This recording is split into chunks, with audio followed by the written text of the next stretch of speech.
नमस्कार, मी आकाश जाधव. एस-एस-सी सी-जी-एलच्या ॲडव्हर्टिजमेंटनंतर एस-एस-सीनं पुन्हा एक मोठी ॲडव्हर्टिजमेंट जी ती पब्लिश केलेली आहे ती आहे एस-एस-सी IMD अर्थात इंडियन मेट्रोलॉजिकल डिपार्टमेंट. आपण ज्याला भारतीय हवामान खातं असं म्हणतो, त्याची ॲडव्हर्टिजमेंट आलेली आहे. स्टाफ सिलेक्शन कमिशनच्या माध्यमातून काही अशा ऑर्गनायझेशन आहेत त्या एक 8-10 वर्षाला एकदा रिक्रुटमेंट काढत असतात. तशीच 2016मध्ये स्टाफ सिलेक्शन कमिशननं आकाशवाणीसाठी जे ते याच पद्धतीने रिक्रुटमेंट करून घेतली होती. सध्या ही जी मोठी ऑपॉर्च्युनिटी तुम्हाला IMDच्या माध्यमातून आलेली आहे, ज्यामध्ये Indian meteorological डिपार्टमेंटच्या group B non gazetted पोस्टसाठी level 6 जी 7 सेंट्रल पे कमिशननुसार जी पगार पडते त्यानुसार ह्या पोस्टसाठी जे ते तुम्हाला अप्लाय करायचं आहे. नेहमी अशा वेकन्सीज येत नाहीत, जसं की मी आकाशवाणीबद्दल सांगितलं, पण एक मोठी ऑपॉर्च्युनिटी ॲडच्या निमित्तानं तुमच्यासमोर आहे. आणि सगळ्यात महत्त्वाचं, ही ॲडव्हर्टिजमेंट एनी ग्रॅज्युएटसाठी नाही, तर काही स्पेसिफिक ग्रॅज्युएशनच्या विद्यार्थ्यांसाठी आहेत. आणि टोटल वेकन्सीज 990 प्लस 50% विद्यार्थ्यांना त्यांना एक्स्ट्रा वेटिंगसाठी ठेवणार आहेत. तर अशी एकूण ऑपॉर्च्युनिटी जवळपास आपण 1000 जागा म्हणल्या तर 1,500 विद्यार्थ्यांपर्यंत ही ऑपॉर्च्युनिटी ती मिळू शकते. तर ह्या ॲडव्हर्टिजमेंटबद्दल आपल्याला ह्या शॉर्ट व्हिडिओच्या माध्यमातून माहिती करून घ्यायची आहे. ही माहिती करून घेत असताना जस्ट एक अनाऊन्समेंट होती. आपल्या जितक्या काही सध्याला ऑनलाईन बॅचेस सुरू आहेत त्यांच्यावर नवरात्री आणि दसऱ्याच्या निमित्तानं आपण 40% ऑफ जे ते ठेवलेले आहेत. शक्यतो आपल्या कोणतेही ऑफ जे ते मॅक्सिमम 40% असतं आणि ती अपॉर्च्युनिटी विद्यार्थ्यांना सध्या अवेलेबल आहे.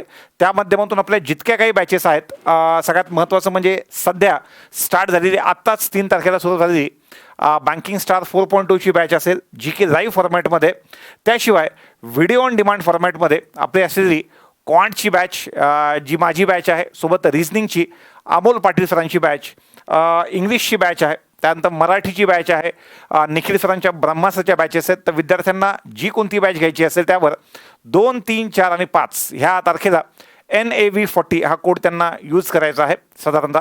त्याच्याबद्दलचे डिटेल्स आणि समजा काही प्रॉब्लेम असेल तर कॉन्टॅक्ट नंबरसुद्धा खाली तिकीट लाईनमध्ये दिलेला आहे. आपण पुन्हा एकदा आपल्या रिक्रुटमेंटच्या ॲडव्हर्टिजमेंटवर येऊयात. त्यामध्ये पाहताना बघा, SSCची ॲडव्हर्टिजमेंट IMDसाठी आहे, ज्याची ॲप्लिकेशन डेट सुरू होते बघा 30 सप्टेंबरपासून 30 सप्टेंबर ते 18 ऑक्टोबर. आता SSCसुद्धा 20 दिवसाचाच विंडो जो तो अवेलेबल करून देते. ह्याच्या आधी SSC एक महिन्यापर्यंत विंडो अवेलेबल करून द्यायची. ॲप्लिकेशनची लास्ट डेट जरी 18 ऑक्टोबर असेल, शेवटचा आठवडा SSCची वेबसाईट खूप वीक चालते. त्यामुळं तुम्हाला विनंती आहे की जे काय तुम्ही 10 ऑक्टोबरच्या आत किंवा व्हिडिओ बघितला, हा व्हिडिओ झाला, पुन्हा एखादा व्हिडिओ यूट्यूबवर बघायचा ज्या माध्यमातून की फॉर्म कसा भरायचा त्याबद्दल बघून घ्यायचं एखादं, किंवा याच्यामध्ये सुद्धा PDF सुद्धा दिलेलं आहे, ते बघून घेतलं की लगेच ॲप्लिकेशनला लागून जायचं. त्यामुळं थांबायचं नाही. बँक एक्झामचं ॲप्लिकेशन तुम्ही शेवटच्या दिवसापर्यंत केलं तरी चालतं, कारण की IBPSची वेबसाईट तेवढा लोड जे ते घेऊ शकते, पण ह्या वेबसाईटला तेवढा लोड चालत नाही. त्यामुळं अप्लाय करत असताना एकदम शेवटच्या दिवसाची वाट जे ते तुम्ही पाहिजे नाही आहे. सगळ्यात महत्त्वाचं म्हणजे IBPSची ॲडव्हर्टिजमेंट असेल, त्यामध्ये तुम्ही समजा फॉर्म भरताना चुकलं तर तुम्ही दुसरा फॉर्म भरलाच चालतो, पण ह्या केसमध्ये फॉर्म एकच भरायचा आहे, एकदाच भरायचा आहे. जर त्यात काही करेक्शन असतील तर करेक्शनसाठी त्यांनी दिलेलं आहे बघा की करेक्शनसाठी 25 ऑक्टोबरला रात्री 11 वाजेपर्यंत करेक्शनचा विंडो अवेलेबल असेल. बाकी ज्यांना ऑफलाईन फी पेमेंट भरायची आहे, ऑनलाईन तर अवेलेबल आहेच, पण काही लोकांना ऑनलाईनमध्ये समजा नको वाटतं, तर ऑफलाईन फी पेमेंट करायची असेल तर त्यातून तुम्हाला पार्ट 1 भरून झाला, फॉर्म भरून झाला की एक चलान तुम्हाला जनरेट होईल. चलान घेऊन तुम्हाला स्टेट बँक ऑफ इंडियात जायचं आहे, ते 100 रुपये भरायचे आहेत आणि त्याच्यावर जो काही कोड आलेला असेल, एक ट्रान्झॅक्शन ID आलेला असेल, तो ट्रान्झॅक्शन ID पुन्हा अपडेट करायचा आहे जर तुम्हाला ऑनलाईन पेमेंट करायची नसेल. आणि जर ऑनलाईन पेमेंट केली तर हे काहीही करायची आवश्यकता नाही. एक्झाम जी ती डिसेंबर महिन्यामध्ये लगेच आहे पुढे. ह्या पोस्ट आहेत त्या group B non gazetted non ministerial level 6च्या पोस्ट आहेत, अर्थात त्याची पगार खूप चांगली असणार आहे.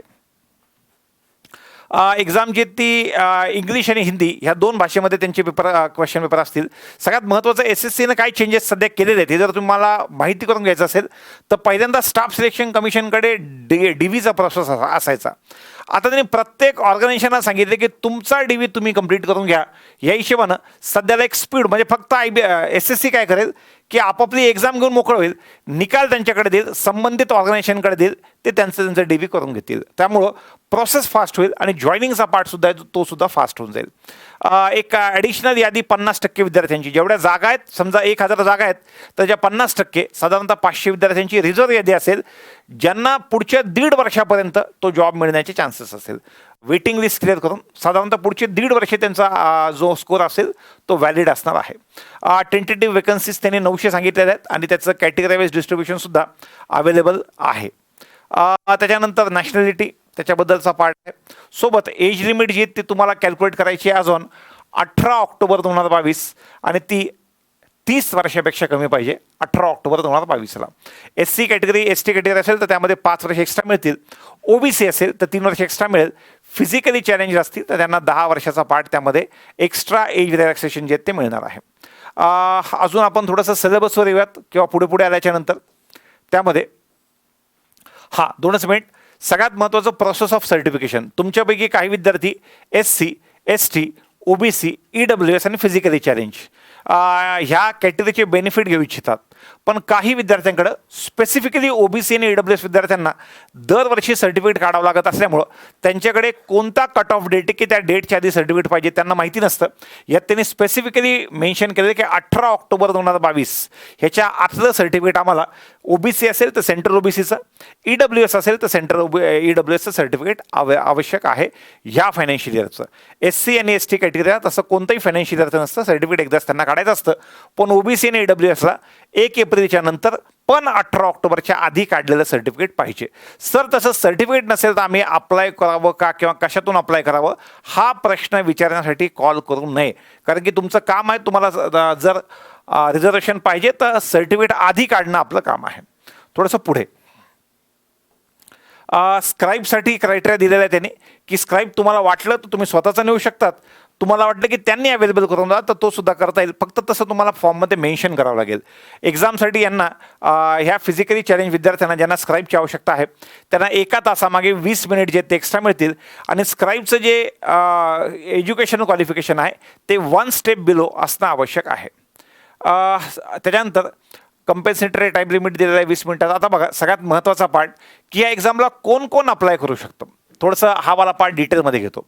त्यांनी दिलं बघा bachelors degree in science with physics as one of the subject, म्हणजे तुमचं BSc फिजिक्स चालून जाईल. काही विद्यार्थी स्पेसिफिकली समजा मी इथे औरंगाबादचा आहे, तिथे डॉक्टर बाबासाहेब आंबेडकर मराठवाडा युनिव्हर्सिटी आहे, तिथे BSc PCMमध्ये असतं, BSc physics chemistry computer science असतं. तर त्यापैकी एक सब्जेक्ट फिजिक्स असेल तर चालून जाईल, काय प्रॉब्लेम नाही. एक तर BSc फिजिक्स चालेल किंवा BSc कम्प्युटर सायन्स चालेल, ज्याला तुम्ही BCS पण म्हणू शकता, चालून जाईल.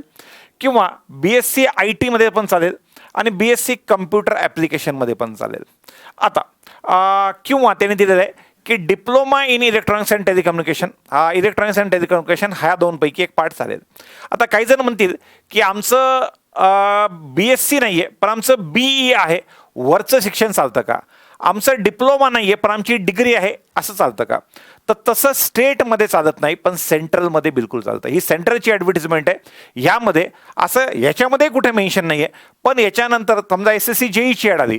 SSC JEEसाठी डिप्लोमा तुम्हाला सिव्हिल इलेक्ट्रिकल मेकॅनिकलमध्ये पाहिजे, पण डिप्लोमा नसेल त्या ठिकाणी डिग्री असेल, हायर क्वालिफिकेशन असेल तर चालून जातं. त्यामुळे मला असं वाटतं की तुमच्यापैकी ज्यांचं BSc कम्प्युटर सायन्सच्या ठिकाणी BE कम्प्युटर सायन्स झालं असेल, मला असं वाटतं तुम्ही अप्लाय केलं पाहिजे. त्याच्याबद्दल कुठेही मेन्शन नाही आहे, पण जुना अनुभव पाहता, जुन्या ॲडव्हर्टिजमेंटकडे पाहता तुमचं BE computer science, BE IT किंवा MCA ह्या पद्धतीनं काहीही असेल, हायर क्वालिफिकेशन चालून जाईल. इनफॅक्ट तुमचं BE इलेक्ट्रॉनिक्स अँड टेलिकम्युनिकेशन असेल, बिलकुल ते सुद्धा चालून जाईल. तर BSc किंवा BE काहीही चालून जाईल. त्यांचं पहिलं असं म्हणणं आहे फक्त ह्या ॲडव्हर्टिजमेंटसाठी तुम्हाला तुमच्या डिग्रीमध्ये किंवा डिप्लोमामध्ये तुमचं जे आहे त्याच्यामध्ये 60% मार्क्स असणं आवश्यक आहेत. हे 60% म्हणजे मार्कशीटवर लिहिलेले 60% नव्हेत, तर तुमचा जेवढ्या वर्षाचा कोर्स आहे, समजा BSc 3 वर्षाचा आहे, 3 वर्षाचा ॲव्हरेज, होम सेंटर वगैरे त्यांना काही घेणं देणं नसतं. त्यांना तुमच्या ग्रॅज्युएशनच्या फायनल इयरच्या मार्कमेवर आहे काही घेणं देणं नसतं. जेवढ्या वर्षाचं ग्रॅज्युएशन आहे तेवढ्या वर्षाचे ॲग्रिगेट मार्क्स हे 60% किंवा CGPAची स्केल त्यांनी दिलेली आहे. त्यानंतर त्यांनी दिलेलं की जो डिप्लोमा ते बोलतात तो 3 वर्षाचा डिप्लोमा आहे.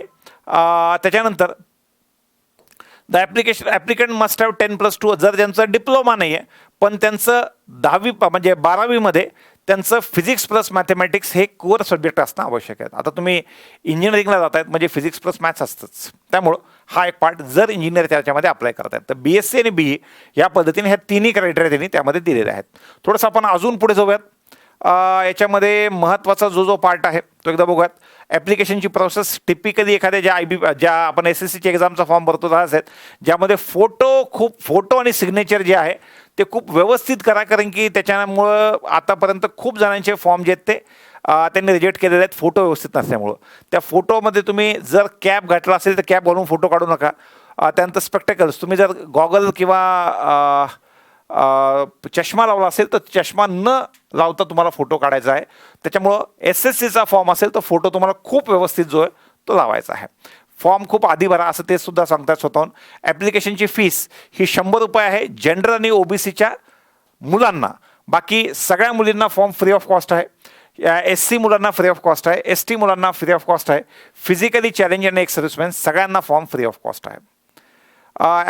ॲप्लिकेशन करेक्शनसाठी तुम्हाला 25 ऑक्टोबरला रात्री 11 वाजेपर्यंत ती विंडो जी ती ओपन असेल. जर फॉर्म भरताना काही चूक झाली तर फक्त 2-2 वेळेस फॉर्म भरायचा नाही. एक्झामचे सेंटर SSCचे जे महाराष्ट्रामध्ये असतात बिलकुल तेच आहेत. तुम्हाला ऑप्शन देताना 3 ऑप्शन टाकायचे आहेत, पण शक्यतो सगळ्या ठिकाणी एक्झाम होते. महाराष्ट्रामध्ये अमरावती, औरंगाबाद, जळगाव, कोल्हापूर, मुंबई, नागपूर, नांदेड, नाशिक आणि पुणे या ठिकाणी एक्झाम जे ते होणार आहे. तुम्हाला 3 सेंटरची चॉईस द्यायची आहेत, पण पहिलं मिळून जातं. थोड्याशा महत्त्वाच्या पार्टवर आहेत. एक्झाम जी आहे ती 200 प्रश्न, 200 मार्काची, 120 मिनिटाची परीक्षा होणार आहे. ऐका, त्यात कसं आहे, आपले पहिले 100 मार्क जे आहेत हे क्वांट, रिझनिंग, इंग्लिश आणि GK याला असतील SSC पॅटर्न. आणि राहिलेला जो पार्ट आहे सेकंड पेपर जो असेल, ज्यांनी फिजिक्स टाकलं आहे त्यांना BSc फिजिक्सवरचे क्वेश्चन, ज्यांनी कम्प्युटर सायन्स टाकलं आहे त्यांना कम्प्युटर सायन्स आणि ITचे क्वेश्चन, कम्प्युटर सायन्स आणि ITला पेपर एक असेल, आणि ज्यांनी इलेक्ट्रॉनिक्स अँड टेलिकम्युनिकेशन टाकले त्यांना इलेक्ट्रॉनिक्स अँड टेलिकम्युनिकेशन क्वेश्चन. या पद्धतीने 100 प्रश्न 100 मार्कचे असतील. कलेक्टिव्ह टाईम तुम्हाला 2 तासाचा असेल आणि ही एकच परीक्षा आणि ह्या बेसिसवर तुमचं फायनल सिलेक्शन जे आहे ते होणार आहे. त्याच्यानंतर तेच सांगितलं की पार्ट 1 आणि पार्ट 2 दोन्ही पण तुम्हाला भरायचं आहे. दोन्ही साठी कसं सेक्शनल टाईम लिमिट नाही आहे किंवा सेक्शनल कट ऑफ नाही आहे, पण टोटल मार्क दोघांमध्ये तुम्हाला चांगले आले पाहिजेत. आणि पार्ट 2 हा प्रत्येकाचा वेगळा असेल. फिजिक्सवाल्याचा वेगळा असेल, कम्प्युटर IT वाल्यांचा वेगळा असेल आणि ENTC वाल्याचा वेगळा असेल. निगेटिव्ह मार्किंगची ती 1/4 असणार आहे. त्याच्यानंतर नॉर्मलायझेशन जे आहेत ते वेगळ्या वेगळ्या शिफ्टमध्ये एक्झाम होत असल्यामुळं ते होणार आहे. इंडिकेटिव्ह सिलेबस बघा, पहिल्या पेपरमध्ये तुम्हाला पार्ट 1मध्ये रिझनिंग आहे, जनरल अवेअरनेस आहे, सगळा सिलेबस दिला आहे त्याने, क्वांट आहे आणि इंग्लिशसुद्धा जो तो त्यामध्ये दिलेला आहे. बघा, हा एवढा पार्ट त्याने सिलेबसमध्ये दिलेला आहे. पार्ट 2मध्ये फिजिक्स आहे. फिजिक्सच्या मुलांना फिजिक्सचा सिलेबस. तिथून थोडंसं पुढे आलात कम्प्युटर सायन्स आणि IT आहे. तिथून थोडंसं पुढे आलात तुम्ही इलेक्ट्रॉनिक्सचा सिलेबस, तो सुद्धा त्याने दिलेला आहे. तर ह्या पद्धतीने एकदम डिटेलमध्ये सिलेबस त्यांनी दिलेला आहे. बाकी एक्झामला ॲडमिशनची जी प्रोसेस आहे त्यावेळेला तुम्हाला कोणकोणते डॉक्युमेंट सोबत घेऊन जायची त्याची पण यादी दिलेली आहे. फक्त असं ID प्रूफ न्या की ज्याच्यावर तुमचा डेट ऑफ बर्थ मेन्शन असेल. त्यामध्ये आधार कार्डवर मेन्शन नसेल तर नेऊ नका. ज्याच्यावर तुमचा डेट ऑफ बर्थ मेन्शन असेल त्याची यादी त्याने दिलेली आहे. परीक्षेला देताना तुम्हाला काय काय सोबत न्यायचं आहे त्याची. डॉक्युमेंट व्हेरिफिकेशन हे तिथल्या तिथं म्हणजे तुम्हाला IMDकडेच होणार आहे. डॉक्युमेंट व्हेरिफिकेशनच्या वेळेस तुम्हाला हे एवढे सर्टिफिकेट जे आहेत ते व्यवस्थित तयार ठेवायची ती यादी दिलेली आहे. मोड ऑफ सिलेक्शन ती सुद्धा सांगितलेली आहे. मोड ऑफ सिलेक्शन ते कसं करणार बघा, एक्झाम घेतील. एक्झाम घेतल्यानंतर for the categories having up to 10 vacancies, जिथे जास्तीत जास्त 10 वेकन्सीज आहेत, समजा ज्या वेगळ्या 990चे डिव्हिजन असेल ना, तर जिथं 10पेक्षा कमी मुलं लागतात, एखादी कॅटेगरी ज्यांना 10पेक्षा कमी आहेत समजा, तर अशांना into 5 50 लोकांना ते DVला बोलवतील. आणि जिथं 10पेक्षा जास्त लोक आहेत ना तिथं into 3, समजा एखाद्या ठिकाणी 100 विद्यार्थी आहेत, एका कॅटेगरीमध्ये 100 विद्यार्थी आहेत, तर 100 गुणिले 3 ते 300 बोलवतील. तर ज्या ठिकाणी 10पेक्षा आत आहेत तिथे into 5 आणि जिथं 10पेक्षा जास्त आहेत वेकन्सीज तिथे into 3 ह्या पद्धतीने बोलवतील. पुढे 50% विद्यार्थ्यांना वेटिंगला जे आहेत ते ठेवण्यात येईल आणि ते वेटिंग ते पुढचे 1.5 वर्ष वापरणार आहेत. बाकी काही तुम्ही माल प्रॅक्टिस वगैरे केली तर त्याबद्दलचे त्यांनी छोटे मोठे तुम्हाला कुठे कुठे काय प्रॉब्लेम आला तर काय काय त्याचे रिपकशन्स आहेत त्याबद्दल त्यांनी सांगितलेलं आहे. इम्पॉर्टंट इन्स्ट्रक्शन पुन्हा पुन्हा त्यांनी सांगितलेली आहे. मी थोडंसं याला छोटं करून घेतो म्हणजे हे पटापट तुम्हाला महत्त्वाची माहिती तुमच्यापर्यंत फास्ट मला देता येईल. अजून बघा इथे ही सगळी प्रोसेस संपते. बाकी तुमच्या सर्टिफिकेटचे फॉर्मॅट दिलेत. एस सी कॅटेगरी सर्टिफिकेट कसं असावं, एस टी कॅटेगरी कसं असावं, स्क्राईबवाल्या विद्यार्थ्यांना जे ते काय असावं, ॲप्लिकेशनची प्रोसेस पार्ट 1 दिलेला आहे. पार्ट 1च्या नंतर खाली त्यांनी पुढचे तुम्हाला ॲप्लिकेशन प्रोसेसचे स्क्रीनशॉट पण दिलेले आहेत. एकदा स्क्रीनशॉट जरी बघितले तुम्हाला कोणकोणती माहिती आधीपर्यंत तयार पाहिजे, तुमच्याकडे तयार पाहिजे, ही सुद्धा माहिती तुमच्यापर्यंत तुम्हाला मिळून जाईल बघा. तिथून पुढे हा पार्ट 1 दिला आहे, पुढे पार्ट 2 सुद्धा दिलेला आहे.